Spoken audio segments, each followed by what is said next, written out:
ನ್ಯೂಸ್ಗೆ ಸ್ವಾಗತ.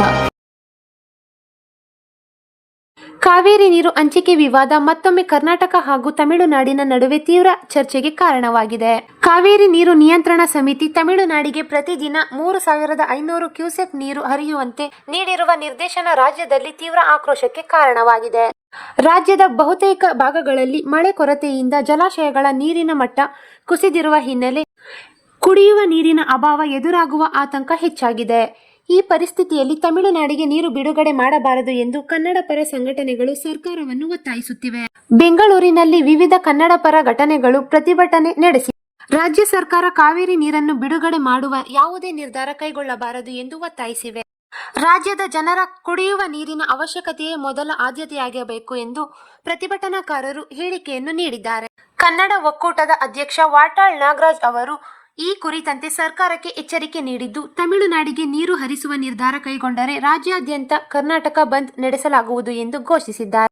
ಈ ಕುರಿತು ಅಂತಿಮ ತೀರ್ಮಾನ ಕೈಗೊಳ್ಳಲು ಜುಲೈ 31ರಂದು ಬೆಳಿಗ್ಗೆ 11 ಗಂಟೆಗೆ ಬೆಂಗಳೂರಿನ ವುಡ್ಲ್ಯಾಂಡ್ಸ್ ಕನ್ನಡ ಪರ ಸಂಘಟನೆಗಳ ಅಧ್ಯಕ್ಷರು ಹಾಗೂ ಮುಖಂಡರ ಮಹತ್ವದ ಸಭೆ ಕರೆಯಲಾಗಿದೆ. ಈ ಸಭೆಯಲ್ಲಿ ಬಂದ್ ದಿನಾಂಕ, ಹೋರಾಟದ ರೂಪುರೇಷೆ ಹಾಗೂ ಮುಂದಿನ ತಂತ್ರದ ಬಗ್ಗೆ ನಿರ್ಧಾರವಾಗುವ ಸಾಧ್ಯತೆಗಳು. ಈ ಸಭೆಯಲ್ಲಿ ಬಂದ್ ದಿನಾಂಕ, ಹೋರಾಟದ ರೂಪುರೇಷೆ ಹಾಗೂ ಮುಂದಿನ ಕಾರ್ಯತಂತ್ರದ ಬಗ್ಗೆ ನಿರ್ಧಾರವಾಗುವ ಸಾಧ್ಯತೆಗಳು. ಬೆಂಗಳೂರಿನ ಸ್ವಾತಂತ್ರ್ಯ ಉದ್ಯಾನ ಕರ್ನಾಟಕ ರಕ್ಷಣಾ ವೇದಿಕೆ ನೇತೃತ್ವದಲ್ಲಿ ಪ್ರತಿಭಟನೆ ನಡೆಸಿದೆ.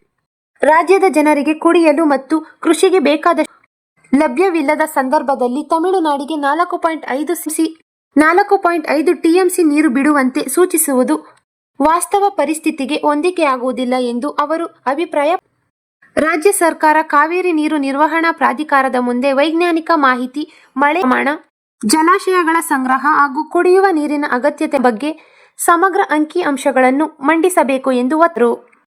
ಯಾವುದೇ ರಾಜಕೀಯಕ್ಕಿಂತ ಕಾವೇರಿ ವಿಚಾರದಲ್ಲಿ ರಾಜ್ಯದ ಹಕ್ಕು ಪ್ರಥಮ ಆದ್ಯತೆಯಾಗಿದ್ದು, ಸರ್ಕಾರ ದೃಢ ನಿಲುವು ತಾಳಬೇಕು ಸಂಘಟನೆಗಳ ಒತ್ತಾಯವಾಗಿದೆ.